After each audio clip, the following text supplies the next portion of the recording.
안녕하세요. 노인체육론을 담당한 임상원입니다. 이번 6강에서는 운동 프로그램의 요소에 대해서 하나씩 살펴보도록 하겠습니다. 노인운동에 적합한 운동 빈도, 그리고 노인운동에 적합한 운동 강도, 노인운동에 적합한 운동 시간, 그리고 노인운동에 적합한 운동 양식에 대해서 설명드리겠습니다. 운동 빈도입니다. exercise frequency인데요. 유산소 운동인 경우엔 일주일에 3번에서 5번, 3번에서 5번, 주 3회에서 5회를 실시할 것을 권장합니다. 근력 운동인 경우에는 2에서 3회 주당 실시할 것을 권장하는데요. 회복 기간이 중요하기 때문입니다. 48시간의 회복 기간을 두도록 권장하고 있어요. 모든 주요 근육을 포함해서 10에서 15회를 할 것을 2번에서 3번, 즉 2에서 3세트 할 것을 권장하고 있어요. 그리고 넘어짐 위험성 아주 중요하다고 말씀드렸죠. 넘어짐 위험을 방지하기 위해서는 중강도의 균형 운동과 근력 운동을 주 3일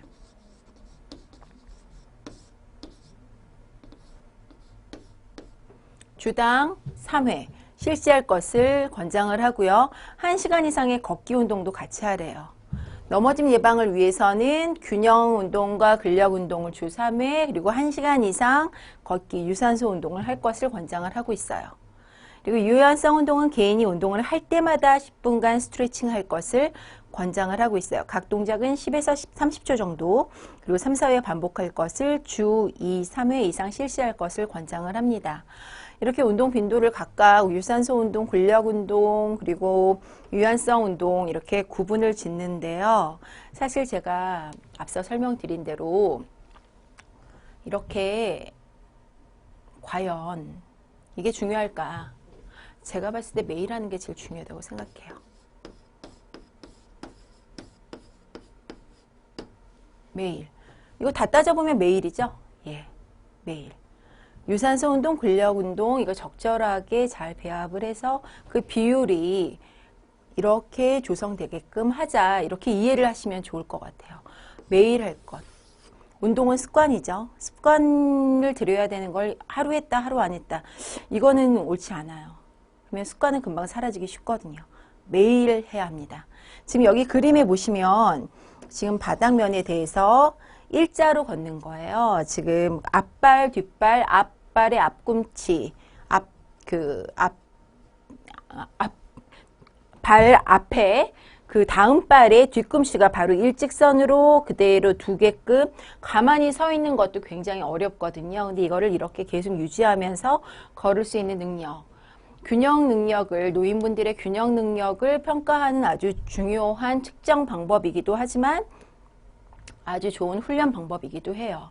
이러한 동작들 매일 조금씩 본인이 할 수 있는 능력껏 하는 거 어떨까요? 예. 어쨌건 운동 빈도는 교과서에 계속 여러 노인체육학 책에 소개되고 있기 때문에 이렇게 소개를 드렸습니다. 유산소 운동은 3에서 5회. 그러면 저는 5회를 권장하고 싶어요. 5번 할 것. 근력 운동은 2에서 3회. 근력 운동 그래도 하루 쉬어줘야 되는데요. 3번 정도 하죠. 넘어짐 방지를 위해서는 중강도의 균형 운동과 근력 운동을 주 3회 이상 하고 1시간 이상 걷기 운동 그러니까 거의 매일 하자요. 네, 매일 합시다. 매일 할 수 있는 운동 방법을 가르쳐 드리는 역할을 하는 것이 바로 운동 지도자라고 저는 생각을 합니다. 같이 모여서 사회성이 물론 중요하기 때문에 같이 모여서 지도자와 함께 그리고 여러 친구들과 같이 함께 하는 거 물론 중요하지만 집에서 운동을 습관화할 수 있게끔 여러 가지 일상생활 중에 할 수 있는 간단한 필요로 되는 그런 운동법들을 잘 고민해서 전달해 드리는 것도 아주 중요한 역할이라고 생각해요. 잘 보시면 여기 3매트 유산소 능력. 다시 복습을 해볼까요? 1m란 뭐였죠?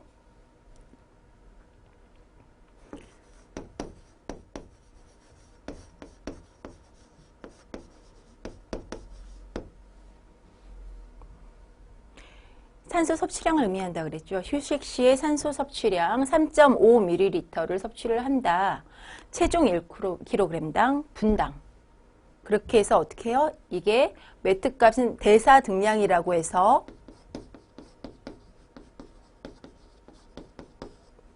신체 활동 강도를 나타낸다 그랬죠. 운동 강도, 신체 활동 강도. 신체 활동이라고 하면 그냥 일상생활 동작까지도 포함이 된다 그랬어요. 그런 것들을 표현을 해준다. 백세 할머니가 설탕푸대 드는 거 5m 정도. 뭐 이렇게 비교했던 거 기억나시죠? 그런데 지금 봅시다. 3매트인 경우에는 1회 5분 정도 매일 여러 번 실시하래요. 3매트면 굉장히 기능이 낮겠죠. 계단 오르기 기능이 5m라고 했잖아요. 설탕포대 드는 거 계단 오르기 5m. 예. 그런데 3m 정도밖에 능력이 안 되시는 분은 뭐예요? 계단 오르기 못 하시는 거죠. 이런 경우에는 1회 5분 정도 매일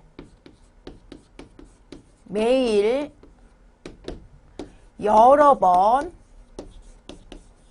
한 번 할 때 5분 1회 5분에 해당하는 운동을 여러 번 할 것, 매일. 강도가 굉장히 낮은 동작들로 구성이 되겠죠. 3매트 이하의 경우입니다. 3매트 이하의 경우. 3에서 5매트의 신체 활동 강도를 가지시는 노인분들은 매일 1에서 2회를 실시할 것을 권장을 해요. 그리고 5매 이상인 경우에는 주당 최소 3회 이상.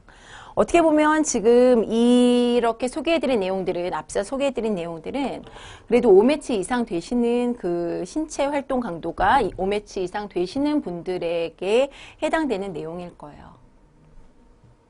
매일 할 수 있는 한 자주 아주 효과적으로 운동을 하실 수 있도록 도와드릴 수 있어야 할 것입니다.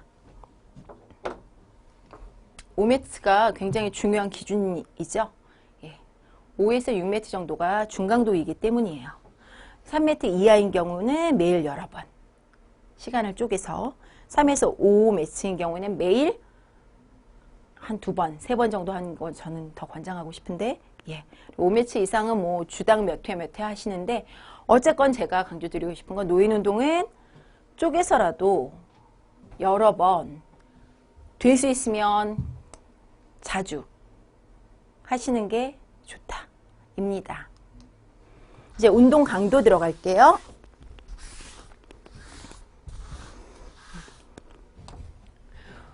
exercise intensity 운동 강도인데요. 이거 이제 지울게요.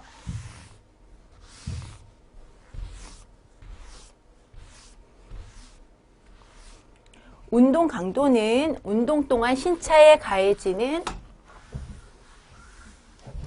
생리적 스트레스 또는 과부하의 정도로 노인에게 있어 적절한 운동 강도의 설정은 매우 중요합니다. 앞서 살펴봤죠? 매트. 신체 활동 강도가 5매트 수준인 분도 있고 그리고 3매트인 분도 있고 그도 안 되는 분들도 있을 수 있어요. 그렇기 때문에 운동 강도를 적절히 해드려야 하고요. 그리고 무엇보다도 더 중요한 것은 만성질환을 한두 개 이상씩 갖고 계세요.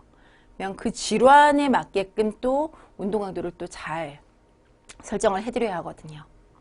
운동이라는 자극에 대하여 효과를 얻을 수 있는 유효 한계와 효과가 있을 수 있는 유효 한계와 손상 또는 부작용이 발생하지 않는 안전 한계 사이에서 강도가 설정되어야 할 것입니다. 유효 한계와 안전 한계를 그 노인에게 적합한 유효 한계와 안전 한계를 지금 소개해 드리고 싶은데요. 지금 첫 번째는 최대 심박수를 기준으로 한 값이고요. 두 번째는 최대 산소 섭취량을 기준으로 한 값이에요. 제가 앞서 설명드렸죠? 유산소 능력, 최대 산소 섭취량으로 측정 가능하다. 그리고 최대 산소 섭취량, 이것은 운동 강도를 설정하는 데에도 굉장히 중요하다. 직접 측정 방법은 굉장히 어렵기 때문에 최대 심박수로 운동 강도를 예측하기도 한다. 이런 설명 드렸을 거예요. 그리고 더불어 최대 심박수는 어떻게 구하죠? 220 마이너스 나이죠? 그런데 20세에 정점을 찍고 나서 그 이후에는 점차 감소되기 때문에 사실은 최대 심박수만으로 노인 운동의 강도를 설정한다는 것은 조금 문제가 있을 수도 있다. 그것까지도 지금 여기서 기억해 주셨으면 합니다. 그렇지만 간단하게 운동 강도를 설정할 수 있는 방법이기 때문에 여기서는 최대 심박수와 그리고 최대 산소 섭취량과 함께 최대 심박수의 운동 강도를 소개해 드리도록 할게요. 최대 심박수를 가지고 유효 한계를 설정할 때는 60% 이상을 설정을 하고요. 안전 한계는 80% 이하로 설정을 합니다. 최대 산소 섭취량으로는 50% 이상, 그리고 안전 한계로는 70% 이하로 설정을 해요.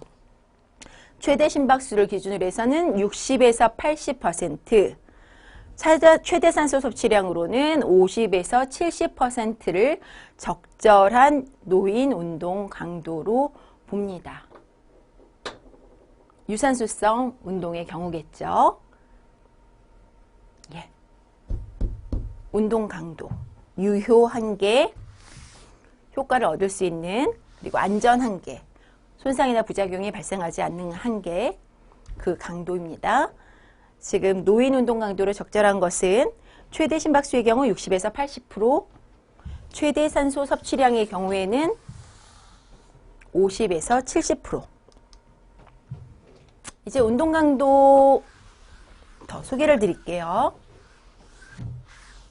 계속 반복되니까 자연스럽게 외워지실 거예요. 지금 3에서 6매트예요. 매트란 뭐라 그랬죠? 1매트란 3.5 ml per kg per minute. 3.5ml라는 산소를 체중당, 분당 사용하는 것. 휴식 시에 매트값은 1매트. 그런데 3에서 6매트는 어디에 해당할까요?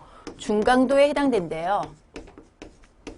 그런 활동으로는 활발한 보행, 댄스, 정원일, 가사일, 집안 허드렛일, 그리고 아이들과 같이 노는 그런 게임 스포츠, 그리고 적정한 무게를 들고 나르는 일, 이런 것들이 중강도에 해당되고요. 격렬한 고강도에 해당되는 것은 6매트 이상을 얘기해요. 달리기, 등반, 빠른 가사일, 집안 허드렛일. 집안일도 굉장히 힘들어요. 빠르게 자전거 타기, 에어로빅, 빠르게 수영하기, 경쟁적 스포츠, 무거운 무게 들고 나르기. 예, 이렇게 운동 강도를 비교해 봤습니다. 매트가 이렇게 비교하기가 굉장히 간단해요. 체중당 그리고 분당 해서 그 활동들을 쭉 나눠놨기 때문에 간단하게 비교할 수가 있죠. 운동 강도를 결정하는 방법들에 대해서 이제 좀 더 깊이 있게 살펴보도록 할게요. 아까 유산소성 능력의 경우에 특히 최대 심박수와 최대 산소 섭취량을 이용해서 유효 한계와 안전 한계로 이렇게 구분을 했었는데요. 좀 더 이 내용을 자세히 살펴보도록 하겠습니다. 최대 심박수.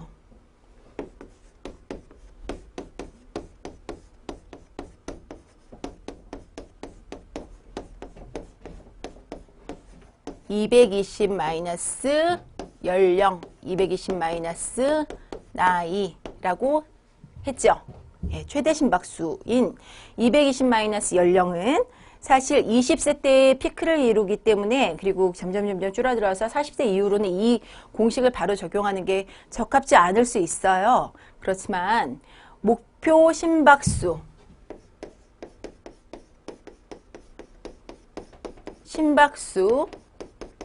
목표 심박수, target heart rate를 결정 짓는데 굉장히 간단해요. 그래서 여전히 이용되고 있습니다. 이 최대 심박수를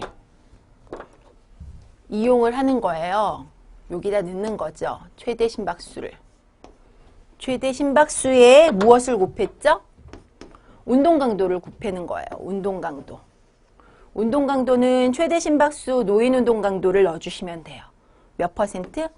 60%에서 80%라고 했죠. 유효 한계, 안전 한계 기억하시죠? 이렇게 해서 구하는 예를 한번 들어보죠. 65세인 남성의 최대 심박수, heart rate max가 몇이죠? 220에서 65를 빼면 되죠. 155라고 할 때, 사실은 155가 아니겠죠. 라고 할 때 목표 심박수를 어떻게 구하면 좋을까요? 최저 목표 심박수는 어떻게 해요? 이 최대 심박수의 60%니까 곱하기 0.6. 최대 목표 심박수 155라는 그 최대 심박수의 80% 0.8을 곱하면 지금 이렇게 값이 나왔어요. 그래서 목표 심박수 target heart rate는 93에서 124회 per 분당 이 정도면 될 것 같습니다. 라고 목표 심박수를 설정을 하는 거지요. 물론 건강하신 분에 한해서요. 예. 최대 심박수가 조금 무리일 수 있었어요. 그래서 이거를 조금 각 개인별로 너무 나이만 가지고 예측하기에는 위험할 수 있기 때문에 개인별로 좀 다르게 적용하기 위해서 개발된 방법이 있어요. 여유 심박수라는 거예요. Heart Rate Reserve라 그래서 HRR, Heart Rate Reserve, 여유 심박수라는 것이에요. 여유 심박수를 이용한 목표 심박수, Target Heart Rate를 구하는 방법은 조금 복잡해졌어요. 최대 심박수에서 안정시 심박수를 빼줘요. 그런 다음에 이걸 전체를 운동 강도 60에서 80%를 곱해주는 거죠. 그런 다음에 다시 안정시 심박수를 더해줍니다. 그 구해진 값에 더하기 안정시 심박수라는 얘기죠.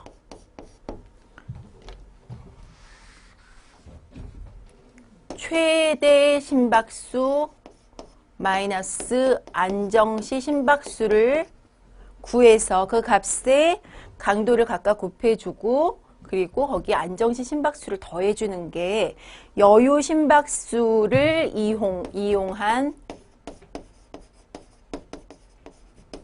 목표 심박수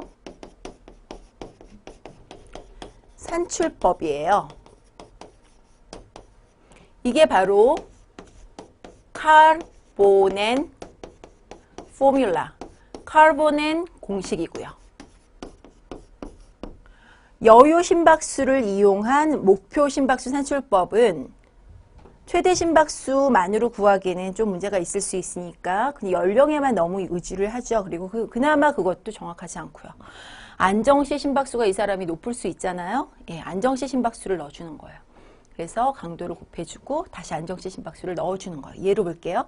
안정시 심박수가 분당 70회인 65세 노인의 목표 심박수는 최저 목표 심박수 어떻게 구할까요? 아까 최대가 220-9이니까 155였죠? 거기에 안정시 심박수를 빼주시고요. 거기에 곱하기 유효 한계 0.6 을 곱해서 값을 구하고 나서 다시 안정시 심박수를 더해 주시면 돼요. 그러면 121 정도 나왔네요. 분당. 최대 목표 심박수는 최대 심박수에서 안정시 심박수 빼준 다음에 안전 한계인 80% 운동 강도를 곱해 주시고요. 다시 안정시 심박수를 더해 줍니다. 그렇게 해서 목표 심박수는 약 121에서 138회 퍼분 이렇게 구하실 수가 있어요. 여유 심박수를 이용한 목표 심박수 산출 방법이었습니다. 마찬가지로 이것은 최대 심박수에 적용되는 강도 똑같이 넣어주시면 돼요. 60에서 80%. 이제 대사 등량에 대해서 다시 반복을 할게요. 대사 등량, metabolic equivalent. 대사 등량은 여기 조금 더 자세히 신체 활동 강도가 지금 소개가 됐어요. 저강도는 1.1에서 2.9m, 그리고 중강도는 3에서 한 5.9 정도, 고강도는 6m 이상이고요. 신체 활동으로는 청소 뭐 이런 것들은 3에서 4 정도. 계단 오르기가 5네요. 5m에 해당되네요. 그리고 뭐 배드민턴 점점 높아지죠. 그러다 달리기 8.7까지. 지금 이 매트 값은 그냥 간단하게 그 사람의 몸무게라든지 얼마나 오래 했는지 이런 거는 배제시킨 거죠. 그냥 그 활동 자체만으로 지금 비교를 한 거고요. 이거를 산소 섭취량으로 전환하기 위해서는 어떻게 해야 된다 그랬죠? 휴식시 매트 1매트가 산소 섭취량 3.5ml에 해당되고 이게 킬로그램당 분당으로 해서 이걸 단위를 만들어 놓은 것이니까 여기에 그 사람의 몸무게와 그리고 활동한 시간 한 30분 했으면 60분에 30 뭐 이렇게 해서 곱하기를 해주셔야 그 사람의 전체 산소 섭취량 해서 얼만큼 산소를 소모했는지 그 신체 활동을 했는지 이렇게 계산해 내실 수가 있어요. 이제 운동 자각도 볼게요. RPE, Rate of Perceived 자각된 Exertion. 활동을 한 거에 대해서 얼만큼 자각을 하는가, RPE 값인데요. 보그 스케일을 활용을 했는데요. 다른 스케일도 있어요. 그냥 10점 척도로 되어 있는 것도 있는데 우리가 주로 많이 사용하는 것은 보그 스케일입니다. 보그 스케일은 15점 척도로 되어 있어요. 그런데 그 자체가 1부터 15가 아니에요. 6부터 20까지예요. 이 보그 스케일에 곱하기 10을 해보세요. 60에서 200이에요. 심박수가 나와요. 비슷하게 어림잡아서 심박수 값이랑 비슷해서요. 지금 한 7, 8 정도는 매우 가볍다. 11은 가볍다. 110에 해당하죠. 그리고 13 약간 힘들다. 130에 해당하죠. 예, 이런 식으로 심박수하고 잘 맞춰서 운동 강도를 우리가 예측할 수 있는 방법인데요. 지금은 이거는 보그 스케일 운동 자각도는 운동 중에 활용하기가 좋아요. 지금 하는 활동이 한 몇에 해당합니까? 하는 걸 바로 물어보고 답할 수가 있죠. 그래서 노인 운동 강도로는 한 11에서 13 정도를 들고 있어요. 예, 이 정도 강도. 근데 사전에 교육이 충분치 못했을 때에는 어떻죠? 이건 굉장히 주관적인 거기 때문에 충분히 이걸 인지 못하셨을 경우에는 적절하지 않을 수 있어요. 예, 사전에 충분한 교육이 필요합니다. 이제 근력을 측정하는 그 근력의 운동 강도를 설정하는 방법에 대해서 보도록 할게요. 1회 최대 반복 횟수, 1회 최대 repetition, 반복할 수 있는 maximum. 1RM에 대한 설명입니다. 1회 최대 반복 횟수, 1RM. repetition maximum, 반복할 수 있는 최대 횟수. 최대 반복 횟수를 이용해서 원RM을 산출하는 공식인데요. 지금 보시면 원RM을 바로 측정할 수 있을까요? 위험하겠죠. 한번 맥시멈으로 줄 수 있는 거 하다가 잘못해서 운동 시에 사고 나기가 쉬울 거예요. 그래서 지금 여기서 이걸 산출하는 방법을 지금 소개해 드린 거예요. 무겁다는 느낌이 드는 중량을 한 10회 미만으로 할 수 있는 무게를 W0라고 합니다. W0를 일단 측정을 하는 거죠. 측정을 한 후에 W1을 더해준대요. 그렇다면 도대체 W1은 어떻게 구할까요? W1은 이 무겁다는 느낌이 드는 중량, 10회 미만으로 하는 중량 W0에다가 0.025를 곱한대요. 그런 다음에 10회 미만이라고 했으니까 8번이 됐을 수도 있고 9번이 됐을 수도 있고 10번이 될 수도 있겠죠. 그렇게 들 수 있었던 횟수를 곱해준다고 합니다. 그러면 W1을 구할 수가 있죠. 어떻게? 정말 그 들었던 무게에다가 산출한 W1을 더해요. 그러면 원RM을 구할 수 있죠. 예를 들어 볼게요. W1을 지금 계산을 했어요. W0가 50kg이었나 봐요. 10회 미만으로 들어올린 횟수. 10회 미만이라고 해놓고 얘를 10회로 했네요. 죄송합니다. 10회 이하라고 생각을 하셔도 좋을 것 같고요. 아, 이거 9회라고 얘를 딱 들었으면 더 좋았을 텐데. 50kg에 0.025를 곱한 다음에 반복한 횟수, 10회 미만으로 반복한 횟수를 곱해주면은 W1을 구할 수가 있겠죠. 그래서 원RM은 50에다가 W0 더하기 W1을 해주면 이 여기서 구한 값 더해주면 이렇게 62.5. 한번 최대로 들어 올릴 수 있는 무게를 이런 식으로 구하면 된대요. 정말 이거를 드는 게 아니라 어떻게 10회 미만으로 들어 올린 횟수를 측정을 해서 W1을 산출을 해서 측정값에 더해주면 원RM을 구할 수가 있다는 거죠. 예, 이 공식은 꼭 기억을 해주세요. 이제 운동 시간을 보도록 할까요? 운동 시간 어느 정도 길게 해주면 좋을까요? 적절한 강도의 신체 활동으로 하루에 30분, 주 5일 이상 하래요. 적절한 강도, 중강도. 중강도는 30분, 주당 5일. 격렬한 고강도의 경우에는 20분, 주 3일. 지금 운동 시간은 운동 횟수하고 많이 운동 빈도하고 상관이 될 수 있겠죠. 유산소 운동은 한 번에 적어도 10분 이상 실시할 것, 점점 늘려나감 이렇게 권장을 하고요. 저항 운동은 한 번 하고 말지 말고 2, 3세트 할 것을 권장합니다.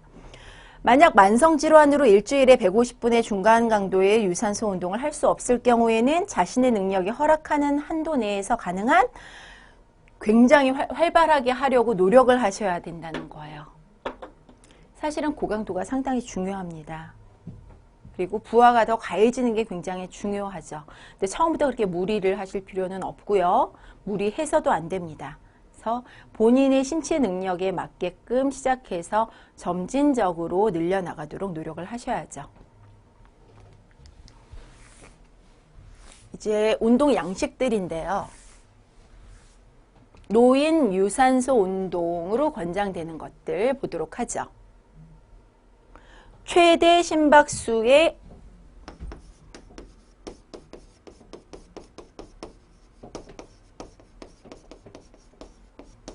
60에서 80% 정도의 강도를 유지할 것을 권장을 하면서요. 꼭 준비 운동과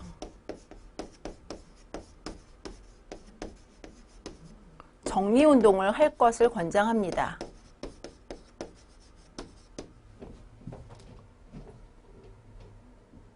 준비 운동으로는 10분의 스트레칭과 50% 정도 굉장히 낮은 강도의 활동을 의미하고요. 정리 운동도 마찬가지예요. 특히 노인분들은 만성질환을 갖고 계신 분들이 많으시다고 했죠. 그러다 보면 심혈관계 질환이나 호흡기 질환 환자의 경우에는 더더욱이나 굉장히 이렇게 적응 시간 그리고 강도를 줬던 거에 대해서 다시 그 항정 상태로 돌아가기 위한 시간이 굉장히 충분히 많이 필요해요. 그래서 준비 운동과 정리 운동은 굉장히 중요하고요. 그리고 최대 심박수의 60에서 80% 운동 강도를 유지를 하시는데요. 사실 여기 수중 운동 그림이 있죠. 최대 심박수로만 얘기하기가 굉장히 애매할 때가 있어요. 그 두 가지 경우를 지금 간단히 수중 환경이야. 수중 운동의 경우에는 물이라는 자극이죠. 물에 들어가요. 물에 들어가시면 어떤 반응이 일어날까요? 심장에 굉장히 다른 반응이 일어나요. 심장 방실방실 기억하시죠? 좌심실에서 뿜어져 나간 혈액이 온몸으로 전달이 되고 온몸에서 다시 정맥혈 회귀가 돼서 오심방으로 들어오죠. 정맥혈이 회귀되는 것. 운동, 근육 수축에 의해서 정맥혈 회귀가 굉장히 잘 되기 때문에 혈액순환이 좋아질 수 있는데요. 수중운동은 특히 물에 들어가면 정수압, 수압에 의해서 이 정맥혈 회귀가 더 많이 촉진이 됩니다. 그러면 더 심장으로 많이 들어가요. 특히 좌심실에 많이 들어가면 더 많이 박출해내요. 프랭크 스탈링의 법칙. 프랭크 스탈링의 법칙이라고 해요. 프랭크 스탈링의 법칙에 의해서 더 많이 심장으로 회귀된 혈액량에 의해서 심박출량이 증가된다라는 법칙이 있어요.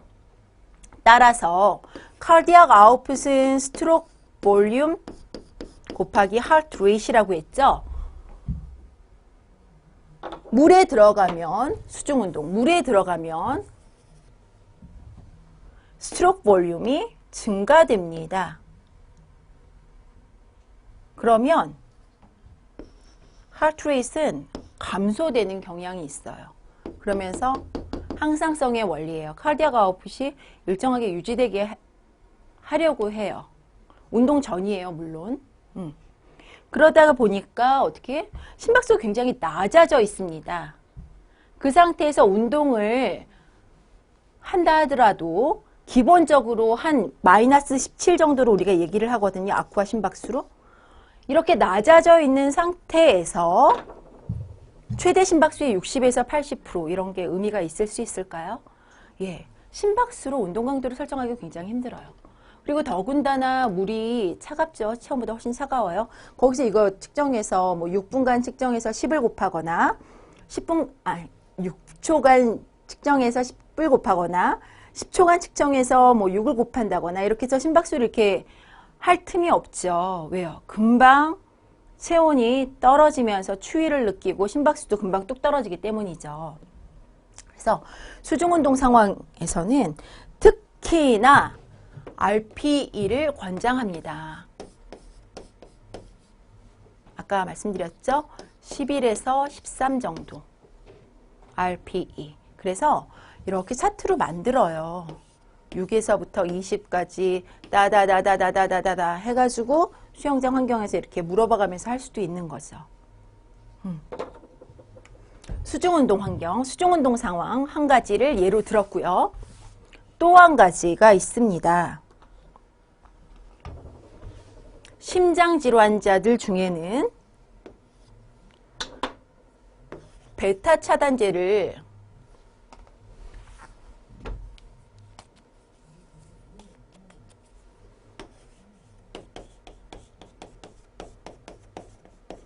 복용하시는 분들이 계세요.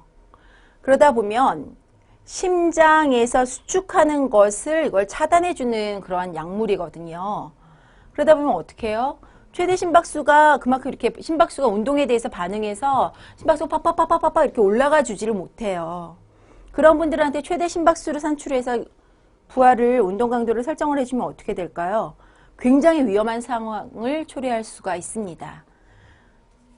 베타 차단제 복용자 그리고 수중운동 환경에서는 심박수에 의한 운동 강도 설정보다는 RPE를 적극 권장하는 이유가 여기에 있습니다. 낙상의 위험이 있다면 균형 운동을 함께 실시해 주는 게 좋대요. 노인 유산소 운동에는 예로는 걷기, 댄스, 수영, 수중 에어로빅, 그리고 자전거 타기, 테니스, 골프 뭐 여러 가지 있을 수 있겠죠. 요즘에 수중 운동을 굉장히 많이 하는 붐이 일어났기 때문에 굉장히 자세히 설명을 드렸습니다. 예. 이제 노인 저항 운동으로 넘어가도록 할게요. 운동 자각도 12에서 13 정도, 1세트에 10에서 15회 할 것을 권장합니다. 준비 운동은 꼭 하고요. 완벽하게 10에서 15회를 할 수 있다 하면 무게를 조금씩 증가시킨다고 하는데, 사실은 이렇게 기계식 웨이트 트레이닝이나 뭐 이런 것들, 그리고 프리웨이트에 의한 저항 운동 이런 것들은 노인분들에게 위험할 수가 있어요. 그래서 사실 밴드 운동을 굉장히 많이 선호합니다. 저항 밴드를 굉장히 많이 선호를 하고요. 예. 그리고 건강 체조, 정원 가꾸기 그런 것들, 그리고 일부 요가 동작들, 지금 이렇게 지지하고 있는 다리는 굉장한 근력 운동이 되거든요. 그리고 타이치 이런 것들을 권장을 해요. 준비 운동은 꼭 할 것, 정확한 동작으로 할 것, 보통의 호흡 패턴을 유지할 것, 호흡을 참으면 그 혈압을 상승시킬 수 있고 굉장히 위험을 초래할 수 있거든요. 그래서 다음 저항 운동 사이에 48시간의 휴식, 이것도 솔직히 노인분들에게는 꼭 적합한 얘기인지, 예, 될 수 있으면 중저강도로 계속 반복할 수 있는 율동적인 저항 운동 이런 것들을 개발하는 것이 정말 필요로 된다고 생각합니다. 가능한 친구와 함께. 이제 유연성 운동이에요. 마지막이에요. 유연성 운동. 지금 정적 스트레칭을 주 2, 3회 이상 규칙적으로 매일 하라고 얘기하고 싶습니다. 유연성 운동은 매일 하세요. 매일. 대표적인 스트레칭 방법에는 정적 스트레칭, 탄성 스트레칭, 고유수용성 신경근 촉진법으로 나뉘어져 있는데요. 여기 고유수용 감각기 설명드렸죠. 근육의 길이를 감지하는 그런 센서 역할을 해주는데요. 근육의 그런 신경 자극에 대해서 적절하게 그 길이를 유지할 수 있게끔, 탄성을 유지할 수 있게끔 하는 촉진법으로 근육의 신장과 수축을 반복해서 자극을 줄 수 있는 운동법인데요. 솔직히 지도 방법이 그렇게 쉽지는 않습니다. 그래서 노인분들이 숙지하고 인지하기가 쉽지가 않아서, 예, 그런 것 같고요. 탄성 스트레칭, 발리스틱 스트레칭은 반동을 주는 거예요. 그래서 운동선수들이 시합 경기 전에는 굉장히 경기력을 향상시킬 수도 있겠지만 부상, 근손상의 위험이 있거든요. 무리하게 수축이 가해지기 때문에. 그래서 이것도 노인의 스트레칭 방법으로는 적합하지 못하다. 그래서 정적 스트레칭을 권장을 하는데요. 이렇게 길이를 쭉 늘려주실 때 호흡을 뱉으면서 10에서 30초 정도 유지하게끔 그렇게 권장을 합니다. 이런 스트레칭 방법을 집에서 꾸준히 하신다면 굉장히 편안한 그 근골격계 기능을 유지하실 수 있을 것이라고 봐요. 더불어 지금 이 과정에서 그 반대되는 근육은 수축할 수 있는 그 인지력을 가지고 수축할 수 있게끔, 예, 그런 그 기능을 같이 이렇게 학습할 수 있다면 솔직히 이러한 운동만으로도 충분할 수도 있을 수 있어요. 저 같은 경우에는 밴드를 활용해서, 저항 밴드를 활용해서 근력과 유연성, 스트레칭 운동을 동시에 할 수 있는 이런 프로그램들을 많이 개발해서 보급을 하고 있거든요. 예, 여러분들도 이제 저와 함께 좀 더 깊이 있게 이론들을 많이 공부를 하시고 많은 아이디어를 얻어내시길 바랍니다. 예. 이번 강에서도 수고 많으셨습니다. 감사합니다.